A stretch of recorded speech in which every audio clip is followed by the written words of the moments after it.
Japan पूरे विश्व भर में अपनी अजब गजब की टेक्नोलॉजी के लिए जाना जाता है, जैसे कि कैप्सूल होटल, बुलेट ट्रेन आदि इस देश की हैरान कर देने वाली तकनीक का उदाहरण है।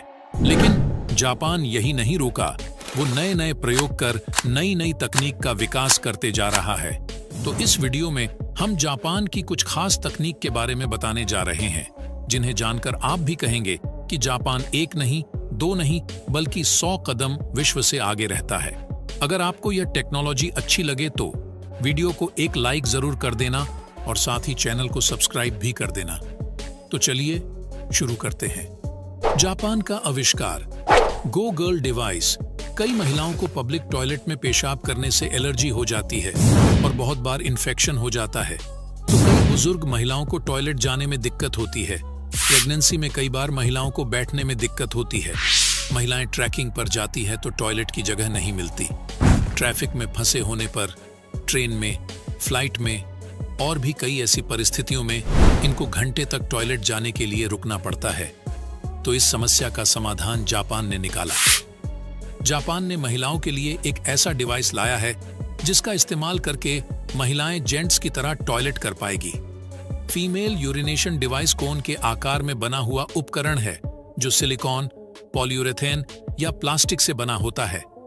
इसे महिलाएं अपने प्राइवेट पार्ट में लगाकर आराम से खड़े होकर पेशाब कर सकती हैं। ये किट उन बुजुर्ग महिलाओं के लिए भी फायदेमंद है जो चल नहीं पाती है या जिन्हें टॉयलेट में बैठने में दिक्कत होती है। ये outdoor portable female urination kit flexible होता है, जिसके वजह से इसे आराम से मोड़ा जा सकता है।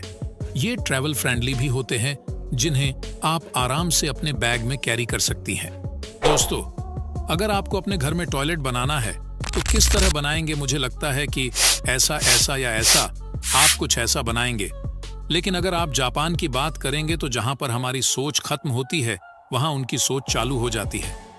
जापान के टॉयलेट की बात करें तो फुल्ली डिजिटल लाइट टॉयलेट बनाए हुए है, जिसकी हम भारतीय लोग सिर्फ कल्पना कर सकते हैं। यहाँ की टॉयलेट को सेंसर लगाए हुए होते हैं।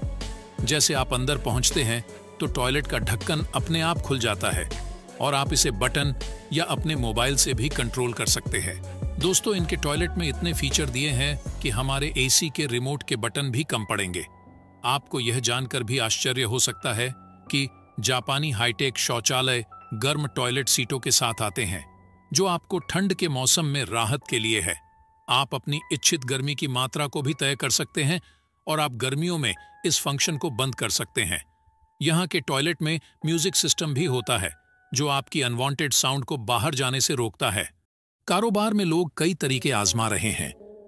कस्टमर्स को अपनी ओर खींचने के लिए रेस्टोरेंट ऑफ होटल्स में तरह तरह के थीम्स को अपनाया जा रहा है। ऐसा ही प्रयोग धंधा चमकाने के लिए एक रेस्टोरेंट ने किया है। ये रेस्टोरेंट जापान का है।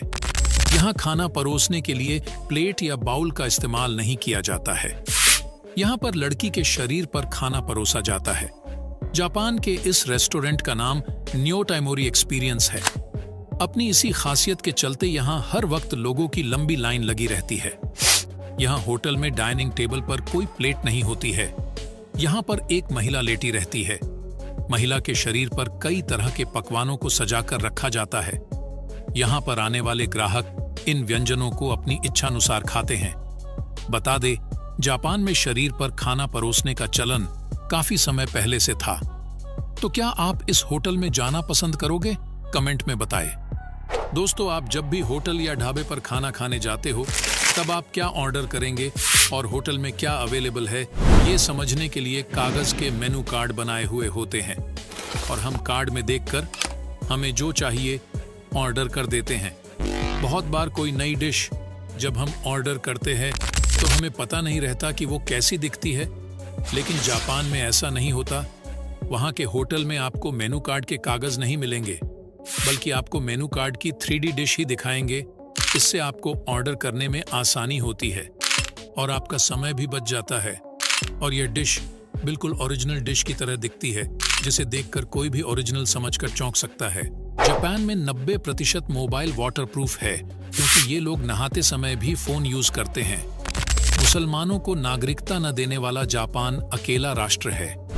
यहाँ तक कि मुसलमानों को यहाँ किराए पर मकान भी नहीं मिलता। यहाँ के किसी विश्वविद्यालय में अरबी या अन्य कोई इस्लामी भाषा नहीं सिखाई जाती। कुत्ता पालने वाला प्रत्येक जापानी नागरिक उसे घुमाते समय अपने साथ एक विशेष बैग रखता है जिसमें वह उसका मल एकत्रित कर लेता है। यहाँ 10 साल की उम्र होने तक बच्चों को कोई परीक्षा नहीं देनी पड़ती। जापान प्रतिवर्ष सैकड़ों भूकंप झेलते हैं, किंतु उसके बाद भी यहाँ दुनिया की दूसरी सबसे बड़ी आर्थिक शक्ति है। यहाँ सबसे ज्यादा लोग पढ़े लिखे हैं, जहाँ साक्षरता दर 100% है। जापानी समय के बहुत पक्के हैं। यहाँ तो ट्रेन भी ज्यादा से ज्यादा 18 सेकंड लेट होती है। दोस्तों, अगर आपको ये वीडियो अच्छी लगी हो तो वीडियो को लाइक करके चैनल को सब्सक्राइब जरूर करें। तो मिलते हैं नेक्स्ट वीडियो में।